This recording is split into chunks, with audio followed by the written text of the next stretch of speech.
Zonja e Zotrinj, ju përshëndes, unë e Marlindisa, do t'jemi bashkë në këtë edicion të lajmeve të orës 15 këtu në Report Televizion. Do të çojmë tani titujt kryesor.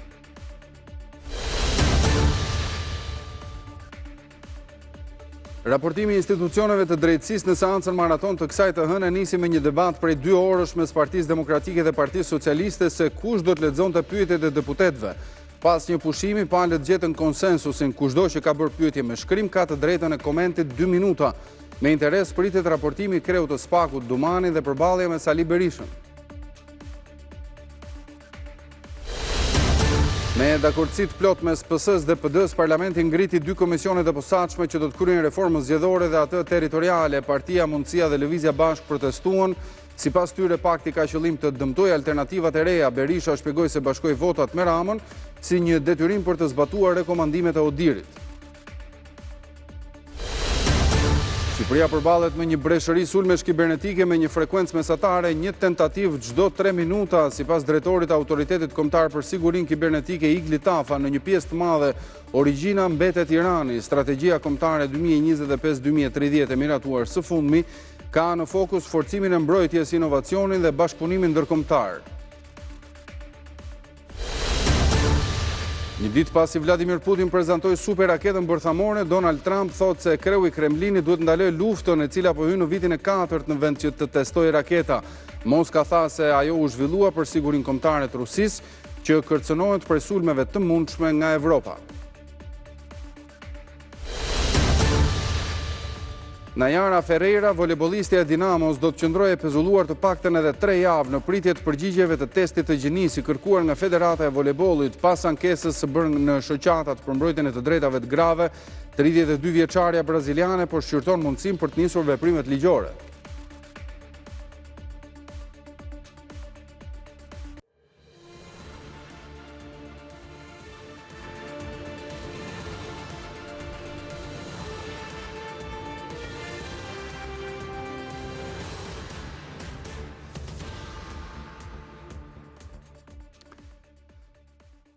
Debate disa orëshe janë regjistruar sot në seancën parlamentare, ku pritet një raportimi të gjithë krerëve dhe zyrtarëve më të lartë të drejtësisë. Ka patur pak minuta një raportim të prokurorit përgjithshëm të Republikës Çela, po ndërkohë një radhë gjatë janë regjistruar për këtë. Do të mësojmë më shumë detaje se çfarë pritet ndodhë rendin e ditës dhe se kur pritet të përfundojë kjo seancë e ditës së sotme dhe mbi të gjitha, nëse do të kemi apo do të shohim një përballje midis Sali Berishës dhe kreut të Spakut Altin Dumani, i cili, siç kemi parë në pamje, ndodhej në sallë. Daniela, përshëndes. Atëherë, çfarë po ndodh aktualisht dhe kur pritet të fillojnë raportimet e krerëve të drejtësisë?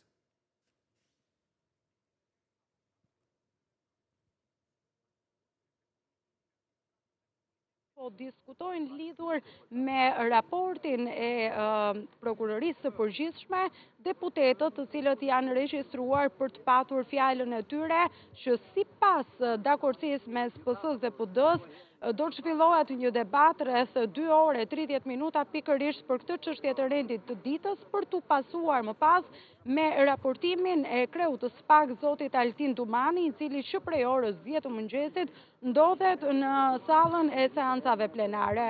Paraprakisht mund të themi që do të ketë mbase një komunikim edhe të drejtë për drejtë zotit Berisha me Dumanin, për shkak se sipas një lloji dakordësie që ka patur Partia Socialiste dhe Partia Demokratike për të siguruar normalizimin e situatës në kuvend, deputetët kanë të drejtë 2 minuta për të bërë një replik mbi pyetjen që do të lexohet nga titullari, ndërsa sa i takon diskutimeve që janë zhvilluar deri në këto momente, sikurse e theksova, ka raportuar vetëm prokurori i përgjithshëm, i cili është përgjigjur edhe rreth 25 pyetjeve nga ana e kryesisht e deputetëve të opozitës, që nga vrasja e gjyqtarit Kalaja në sallën e gjyqit apo shoqërimi i avokatit, por edhe për kodin penal, i cili duhet theksuar se zoti Çela ka qenë një nga kritikuesit më të mëdhenj të draftit të ri, kanë qenë çështje të diskutimit dhe të përgjigjeve që ka dhënë zoti Çela, prokurori i përgjithshëm, përpara ligjvënësve. Sigurisht që pritet të jetë një maraton e gjatë kjo. A është regjistruar zoti Berisha, Daniela, do t'i drejtojë ai pyetje Altin Dumanit?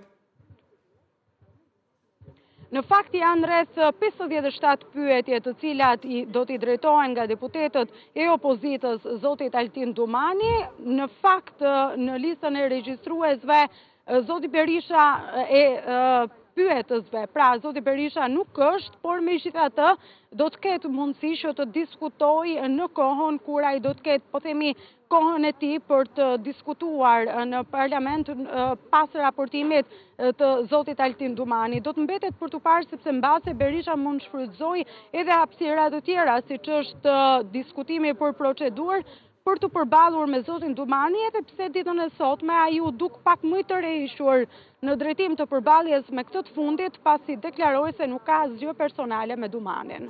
Falenderoj për këtë lidhje të drejtë për drejtë dhe informacionet që përcolle. Do të shohim se ç'do të ndodhë në vijim të kësaj seance. Do të ecim më tej ndërkohë me informacione të tjera, me dakordsi të plot mes Partisë Socialiste dhe Partisë Demokratike. Parlamenti ngriti 2 komisionet e posaçme që do të kryejnë reformën zgjedhore dhe atë territoriale. Partitë e vogla protestuan pasi sipas tyre pakti do t'i dëmtojë ato, ndërsa Sali Berisha shpjegoi se i bashkoi votat me Edi Ramën si një detyrim për të zbatuar rekomandimet e Odirit. 115 vota pro, miratohet. Partia Socialiste dhe Partia Demokratike bashkuan votat në parlament për të ngritur 2 komisione të posaçme, një për reformën zgjedhore dhe një tjetër për reformën territoriale. Në të 2 komisionet, majoranca dhe opozita do të kenë numër të barabartë anëtarësh dhe do të bashkëdrejtohen nga 2 kryetar. Partia Mundësia, edhe pse tek zgjedhorja ka një vend të garantuar, protestoi për këtë formulë. Ka një qëllim të vetëm: të vras partitë e reja. I këtij komisioni të turpshëm, vazhdoni, vini dakord bashkë për të vjedhur bashkë. Ndoshta nuk e ke lexuar, por je pjesë e këtij komisioni. Mes votave kundër, veç shehajt dhe kaprit të mundësisë, ishte edhe ajo e Redi Muçit nga Lëvizja Bashk, që ka ngelur pa të drejtë vote në komisionin e zgjedhores. Ku bazoheni që përjashtoni nga drejta e votimit një parti parlamentare si me qenë një OJF? Përjashtimi ynë nënkupton dëmin që pritet i bëhet partive të vogla përkohësisht që shumë shpejt do bëhen të mëdha. Veton dhe votën praktikisht e kanë 2 forcat e mëdha. Kjo është e vërteta. Ky s'ka mandat të ndryshojë kushtetutën, qofse ky patjetër do të ketë një dakordsi të gjitha forcave politike dhe një majorancë kushtetuese, kjo është një çështje që i mbetet kohës. Po gjithçka do të jetë transparente. Sali Berisha ju dha përgjigje të vegjëlve të opozitës jashtë ombrellës së tij se pse i bashkoi votat me Edi Ramën. OSB Odir ka bërë një punë të jashtëzakonshme dhe në raportin e fundit damkosin në mënyrë përfundimtare si një farsë e shëmtuar zgjedhore. Ne ndjehemi detyruar ndaj tyre që rekomandimet e drejta ti kthejmë në ligj, ndonse deklarojmë se në mënyrë absolute me Edi Ramën shqiptarët nuk do votojnë kurrë si qytetarë të lirë. Debatet më të mëdha u bën për reformën zgjedhore, ndërsa për atë territoriale, opozita thjesht deklaroi se dëshiron të korrigjojë hartën administrative të para 10 viteve. Në atë kohë doja me në kryebashën e bojkotoi atë reformë. Pasuritë e Jamarbër Maltezit dhe Argita Berishës, të dyshuara si të siguruara për shkak të aktivitetit kriminal me aferën Partizani, do të qëndrojnë të sekuestruara, edhe kërkesa e radhës e çiftit maltezi u rrëzua në gjykatën e posaçme nga gjyqtarja Elsa Ulliri. Bëhet fjalë për 25 pasuri, pjesa më e madhe të cilave apartamente dhe vila në gjirin e Lalzit. Po sot në GKK u shtyi edhe seanca e radhës për dosjen Partizani për shkak të mungesës së një avokati. Në këtë seancë, gjykata e posaçme pritej që të shprehej mbi kërkesën e mbrojtjes për pavlefshmëri aktesh, ndërsa seancën e kaluar SPAK kërkoi rrëzimin e kësaj kërkese. Dosja për aferën Partizani kaloi për gjykim në 19 maj. Berisha apo gjykohet për akuzën e korrupsionit pasiv të zyrtarëve të lartë, pasi akuzohet se në cilësinë e kryeministrit ka ndërmarrë veprime konkrete në miratim ligjesh dhe aktesh nënligjore ku përfitues ishte edhe dhëndriti Jamarbër Maltezi.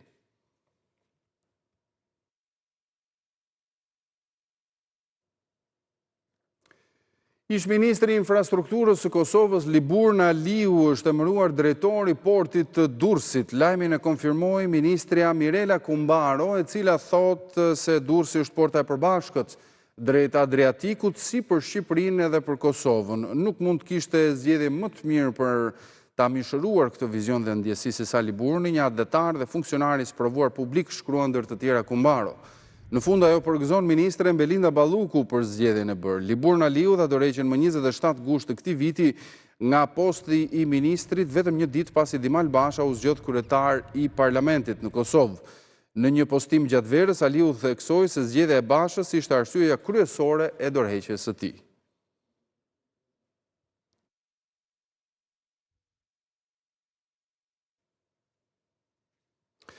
Shqipëria përballet me një breshëri sulmesh kibernetike me një frekuencë mesatare prej një tentative çdo 3 minuta. Sipas drejtorit të Autoritetit Kombëtar për Sigurinë Kibernetike Igli Tafa, në një pjesë të madhe origjina mbetet Irani.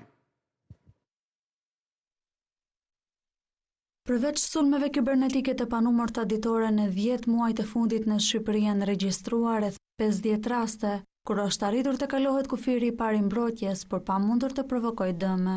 Vetëm në një rast, siç është rasti që ndodhi tashmë i njohur në Bashkinë e Tiranës, ne kemi pasur vërtet dëme të konsiderueshme, por më lejoni të them që gjithë ato dëme janë rikuperuar brenda një kohe të shkurtër.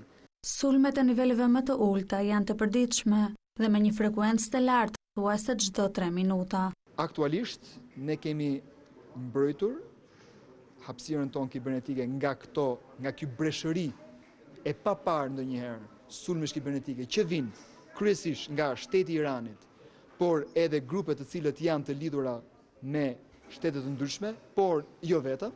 Drejtori i AKSK-s theksoi se dobësitë më të mëdha nuk lidhen gjithmonë me teknologjinë, por thuajse në 70 deri në 80% e rasteve me keq administratimin, mungesën e koordinimit dhe gabimet njerëzore që ndodhin në proceset e përditshme të punës.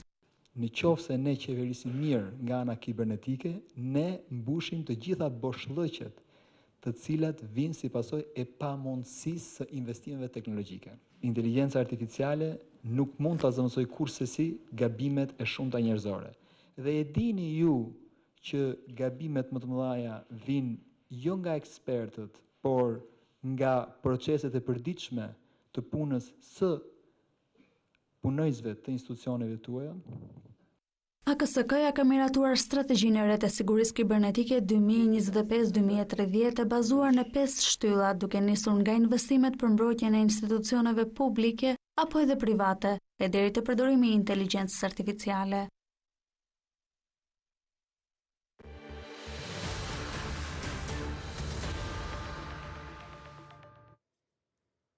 Arrest me burg pa fat është masa që gjykata e apelit konfirmoi për Gjon Shkambin dhe rojën e sigurisë Banush Koxhaj 21 ditë pas vrasjes së gjyqtarit Astrid Kalaja në sallën e gjyqit.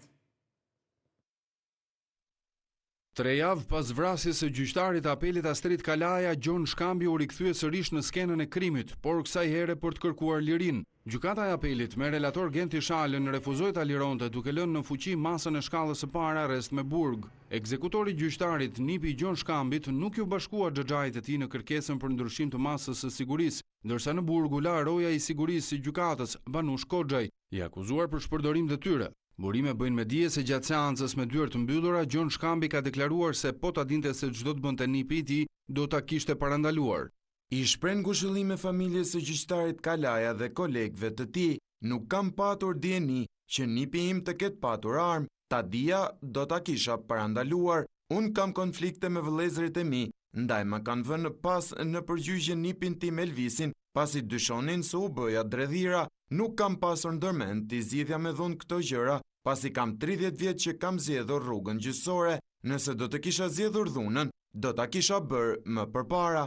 Pala e akuzës ka vlerësuar se ai nuk ka ndërmarrë asnjë veprim, siç ka rezultuar nga pamjet e kamerave të sigurisë. Nga ana tjetër, avokatja e rojës ka kërkuar lirim për klientin e saj me argumentin se ishte i patrajnuar dhe përveç kësaj ishte sëmurë. Më 6 tetor, gjyqtari Astrid Kalaja u qellua me armë në sallën e gjyqit nga Elvis Shkambi, ku mbetën të plagosur edhe babë bir nga pala kundërshtare, Ragib dhe Ervis Kurti. Gjithçka ndodhi më 6 tetor kur Elvis Shkambi bashkë me xhaxhain e tij Gjonin po prisnin një vendim mes të shumtëve në sagën e proceseve gjyqësore, sa i takon konfliktit që kishin me 31 familje për çështje pronësie. Familja Shkambi kishte përfituar një pronë si ish pronare që në vitet 90, por strehimi i 31 familjeve në të njëjtën godinë nisi konfliktin gjyqësor që zgjat prej 3 dekadash.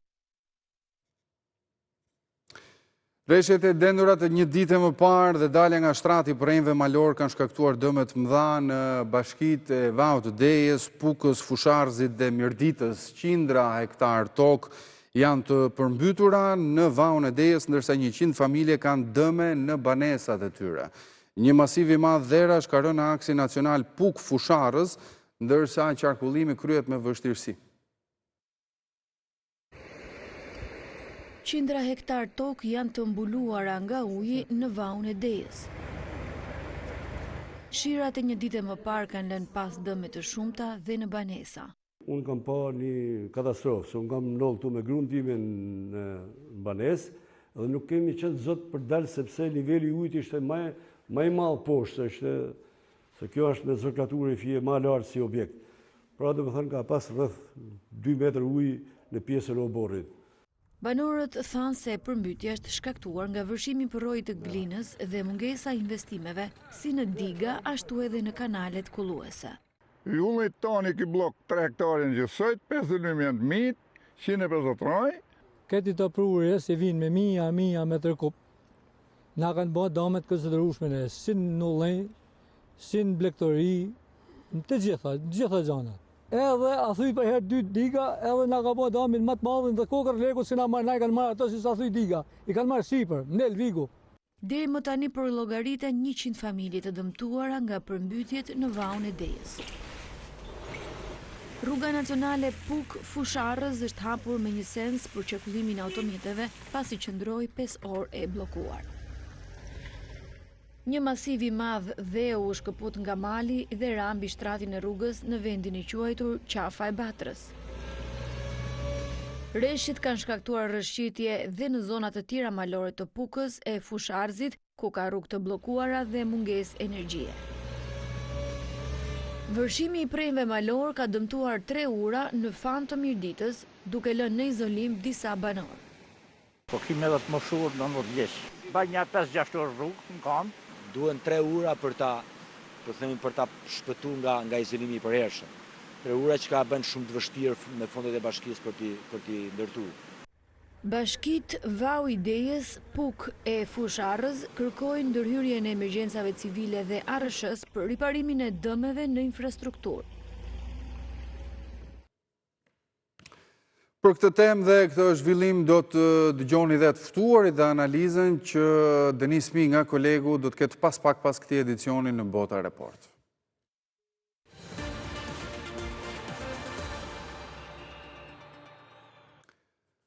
Najara Ferreira, volejbolistja e Dinamos, do të qëndrojë pezulluar të pakten edhe 3 javë. Report Televizion mëson se kjo është koha që nevojitet për të dalë testi përgjigjes analizës kariotip që vërteton gjinin, një analizë që është kryer në Tiranë pas dyshimeve të klubeve të Vllaznisë dhe Pogradecit mbi gjinin e volejbolistes. Kjo situatë ka trishtuar 32 vjeçaren braziliane, e cila po mendon të marrë veprime ligjore, ndërsa është ankuar në shoqatat për mbrojtjen e të drejtave të grave, por edhe në ambasadën braziliane në Tiranë.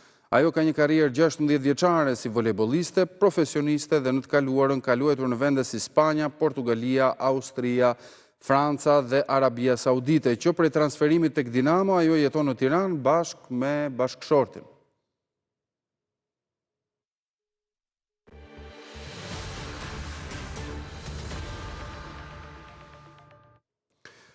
Autori më shumë se 40 veprave, akademiku Sabri Hamiti është nderuar me titullin doktor honoris causa nga Universiteti i Tiranës.